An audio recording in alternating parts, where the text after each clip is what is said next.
How to fix Spectrum Router Blinking Blue 2025 step by step. The blinking blue light on your Spectrum router can be frustrating, but in 2025 it's usually fixable in minutes. Here's how.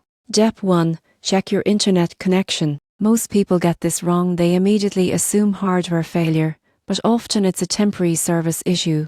Ensure your modem is properly connected to the coax cable and powered on. Step 2. Reboot the router. Turn it off. Wait 30 seconds and turn it back on. You won't believe what happens next. Most blinking blue lights disappear after a reboot, restoring normal connectivity. Step 3. Check for firmware updates. Access the router's settings via the Spectrum app or web portal.